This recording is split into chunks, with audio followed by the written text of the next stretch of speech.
सुमित वत्स जी, अनूप शहर से। राधा राधा राधा वल्लभ शेयरवंश। महाराज जी आपकी और प्यारी जी की कृपा से ग्रस्त धर्म के साथ साथ घर पर निःशुल्क विद्यालय के माध्यम से श्री जी की सेवा करने का सौभाग्य प्राप्त हुआ है। सभी विद्यार्थी गत एक वर्ष से नाम जप और नित्य प्रति नाम संकीर्तन करते हैं, परंतु उनकी पढ़ाई सुचारू रूप से रखने के लिए उन्हें दंड भी देना पड़ता है। तो मन में बड़ी ही दुविधा होती है कि कहीं वैष्णव प्रार्थना बन जाए, क्योंकि सभी विद्यार्थी नाम जप कीर्तन और तिलक धारण करते हैं। कृपया मार्गदर्शन करें महाराज जी। एक बार महाप्रभु चैतन्य देव के पिता महाप्रभु को डांटा। स्वप्न में एक महापुरुष प्रकट हुए और उनका तुम्हें पता है तुम्हारे पुत्र रूप में कौन है आप जिनको डांट रहे थे? बोले ना मुझे पता करना है ना सुनना है, जो भी है हमारे बेटे हैं, हमारे पुत्र बने आकर। तो हम डांटा है, आगे आवश्यकता पड़ी तो शपथ भी लगाएंगे। ये सौभाग्य देने के लिए वो पुत्र बने हैं। तो महापुरुष मुस्कुराकर अंतर ध्यान हो गए। हमें क्यों उदाहरण सुनाया कि वो शिष्य रूप में है। आवश्यकता पड़ी डांटेंगे, आवश्यकता पड़ी हम उनको दंड भी देंगे। अब जैसे सब है तो ऐसा नहीं कि इनसे प्रिय व्यवहार करते हो। कभी कभी किसी की वृत्ति को ठीक करने के लिए ना गुस्सा है ना द्वेष है, पर रूप बना लिया गुस्सा वाला और क्रोध का शब्द उच्चारण कर देंगे तो ठीक है, फिर हम ऐसा ऐसा तुम्हें दंड विधान करते हैं। वो डर गए, उनकी वृत्ति सुधर गई, वो गलती नहीं करेंगे। आज तो नाराज हो गए और एक सेकंड के लिए भी हृदय में कोई जलन नहीं है, कोई द्वेष नहीं है, पर हमें नाटक करना है। अगर हमें गुरुपद में भगवान ने बैठाला है, ये शिष्य है, तो हमको इनके दोष दर्शन करने हैं। इनकी गलती क्या हो रही, इनकी त्रुटि क्या हो रही, क्योंकि इनकी उन्नति कैसे होगी। अब ये तो हमारे ऊपर समर्पित हो गए, तो हम इनके ऊपर समर्पित हैं कि इनकी कोई भी गलती इनको परास्त न कर पावे। पहले से उस गलती को सावधान, और अगर त्रुटि होती है तो दंड विधान। तो उसमें थोड़ी कि इनके अंदर भगवान है, ये वैष्णव है, ये तो आचार्य परंपरा से है, तो अब हमारे अंदर जो मंत्र है वही मंत्र इनके अंदर है, जो आचार्य के अंदर मंत्र है वही इनके अंदर मंत्र है। पर हमको सेवा मिली है कि शिष्य है, इनकी कोई त्रुटि होगी तो हमें डांटना है, हमारी पूजा है इनकी। जरूरत पड़ी तो दंड विधान भी रचा जाता है। ऐसा नहीं कि सबको जैसे आप ये स्वरूप देख रहे हैं इतना ही नहीं है। जब अगर गलती कर दी तो कठोर स्वरूप ही है कि आपने हमारे सिद्धांतों को जानते हैं, आपने ऐसा कैसे कर। अब क्या हुआ, उनका चित्त संभल जाएगा और प्रभु की तरफ चलेंगे। तो आपका उद्देश्य उनकी उन्नति है, ना कि द्रोह है। जो हम द्रोह करके दंड देते हैं या द्रोह करके या किसी न्यून बात को लेकर के, वो ठीक नहीं है। हम उनकी उन्नति का भाव रख करके उनके अंदर जो उस उन्नति में बाधक भाव है उनको हम उनको संबोधन, देखो आप ऐसा करते हैं, तो दंड भी दिया जाता है तो वो मृदु दिया जाता है। मृदु ना उसके शरीर की हानि हो, ना उसकी मानसिकता में निगेटिव भाव आने पावे।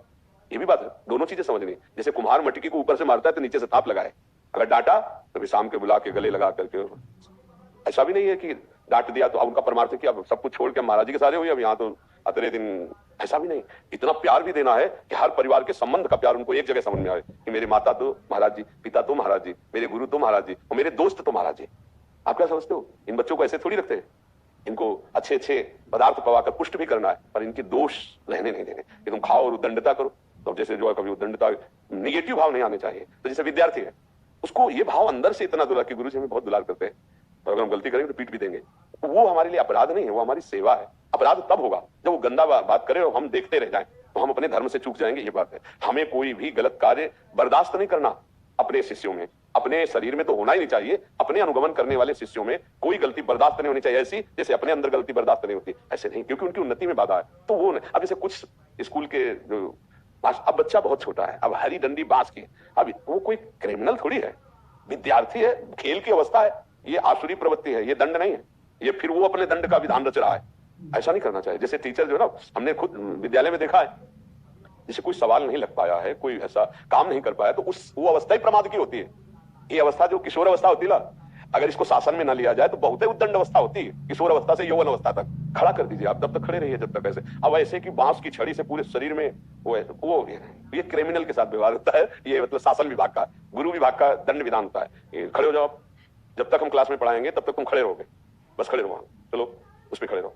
ऐसे मृदु दंड दिए जाते हैं जिससे उनको अपमान भी महसूस हो और अपनी गलती को भी महसूस हो। कठोर ऐसे बहुत सावधान, क्योंकि जैसे मारने का भी ढंग है तो वो दंड दिया जाता है। जैसे एक स्कूल में टीचर थे वैसे पकड़ लेते थे, हाँ तो गलती ले चाहिए, नहीं होगी पंडित जी, गलती नहीं होगी, छोड़ दिया। ऐसे मृदु दंड, बच्चों को मृदु दंड दिया। सबसे ज्यादा दंड होता है नजर का, कठोर दंड मतलब नजर का। ऐसा शारीरिक दंड बच्चों को कम देना चाहिए, क्योंकि बहुत जैसे 5 में पढ़ रहे हैं, 8 में पढ़ रहे हैं, और ये उद्दंडता होती है।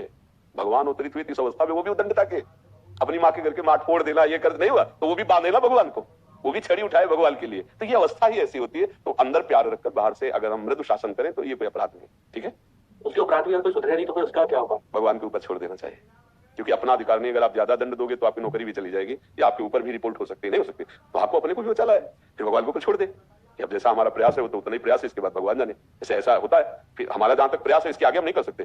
भाई उचित हम आपको दंड दे रहे हैं कि जाओ 2 परिक्रमा वृंदावन की लगाओ, भोजन नहीं मिलेगा एक टाइम, तुमने गलती की, हाँ गलती। अब इसके बाद आप सुधार नहीं कर रहे रोज वही, तो फिर आप अपने घर जाओ, हम आपको नहीं संभाल पाएंगे और उनके माता पिता को सूचना देके आप इनको ले जाइए, या फिर आप कहीं और देखिए, आप हमारे बस से बाहर हो चुके हैं, आप जा सकते हैं, क्योंकि यहाँ ऐसे आचरण वाले रहते नहीं हैं और हम आपको सुधारने में असमर्थ हैं। क्योंकि जब आप सुधरना ना चाहोगे तो आपको कोई नहीं सुधार सकता, और अगर आप सुधरना चाहते हैं गलती में तो एक दो बार आपको संबोधन करना पड़ेगा, आप खुद सुधार। तो जो साधक सुधरना नहीं चाहते उनको सुधारना असंभव है। जैसे कुछ विद्यार्थी नहीं सुधरना चाहते तो हमें कठोर दंड नहीं देना चाहिए, प्रभु को छोड़ दे, उनके घर वालों को बता दे। ऐसा ज्यादा परेशानी हो तो उदासीन हो जाए, उदासीन सबसे बढ़िया, न राग न द्वेष, राधा राधा राधा राधा राधा। क्योंकि ज्यादा दंड देना ठीक नहीं है। ज्यादा दंड दे दिए तो अगर वो कानूनी कार्रवाई कर दिए तो आप बंधन में आ जाएंगे, ऐसा है ना ऐसा। तो फिर हाँ उचित मृदु डांट दिया, नजर से ऐसे खड़ा कर दिया, ऐसे तो उचित दंड। तो इसलिए जो बड़े बच्चे हो गए उनको प्यार से समझा दीजिए, नहीं समझ रहे तो आप उनको नमस्कार कीजिए, जैसा मन आवे बच्चा, हम तो जितना हमारा कर्तव्य हम कर रहे हैं आगे आप जान लें। अगर आपने ज्यादा उनको बेइज्जती की ना, तो आज के बच्चे बहुत चतुर हैं, बड़े प्रवीण हैं, बड़ा आज के बच्चों में इतनी मानसिकता बुद्धि मानी बढ़ चुकी है कि मर्यादा का त्याग एक सेकंड में कर देंगे। तो सयाने बच्चों से मित्रवत व्यवहार करे, समझा दे, दंड ना दे, बहुत सावधानी से चले।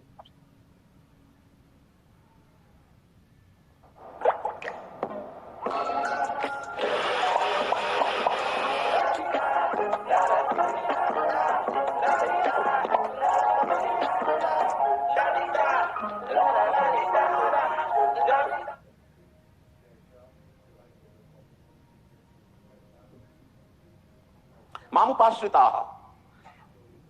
मेरे ही आश्रित रहे। ये बहुत खास बातें हैं जिनको अपने लोग धारण नहीं करते। मनुष्य का एक स्वभाव है, या किसी का भी एक स्वभाव समझ लो, वो बिना किसी आश्रय के जी नहीं सकता। ये सबकी बात है, देख लो अंदर से। या तो किसी वस्तु का जोरदार आश्रय, बस सत्संग खत्म हो फिर ऐसा कॉफी लेंगे, चाय लेंगे, ऐसा ऐसा वो आश्रय लिए हुए है। व्यसन, कोई नशे का आश्रय, या किसी व्यक्ति में अत्यंत आसक्त, कोई ना कोई ऐसा गाढ़ आश्रय लिए हुए है कि सब कुछ करने पर विश्राम उसको उसी से मिलेगा। कोई दृश्य, कोई मनोरंजन, कोई कुछ न कुछ एक गाढ़ आश्रय लिए हुए है। धन का आश्रय, जन का आश्रय है, अंदर झांक के देख लो, इसमें व्याख्या करने की जरूरत नहीं। कोई ना कोई आप आश्रय लिए हुए, अंदर से देख लो। किसी न किसी का आश्रय लिए बिना कोई रह नहीं सकता। जांचो, बिना आश्रय लिए आप रह नहीं सकते, स्पष्ट है। अब प्रभु का अंश है और आश्रय माया का लिए हुए है, ये बहुत बड़ा घाटे का सौदा हो गया। आश्रय के बिना रह नहीं सकता, ये व्याख्या करने की जरूरत नहीं, आप अंदर से देख लो। कितनी जगह आप आश्रय लिए हो, किसको किसको अपना माने हुए हो, ये आपका विषय। आप तभी सच्चे परमार्थ के पथिक होगे जब केवल प्रभु से अपनापन, केवल संबंध प्रभु से, केवल सुखवृत्ति प्रभु से, केवल प्रभु का आश्रय ये बैठा लो हृदय में। और इसी केवल में आने में परेशानी है, क्योंकि हमारी केवल संसार में फैली हुई है, उसी से मन रूपी बिजली जाती रहती है। सारी आध्यात्मिक ऊर्जा इसी केवल से जा रही है। केवल को बदलो और केवल में आओ, ये कनेक्शन हटाओ सब।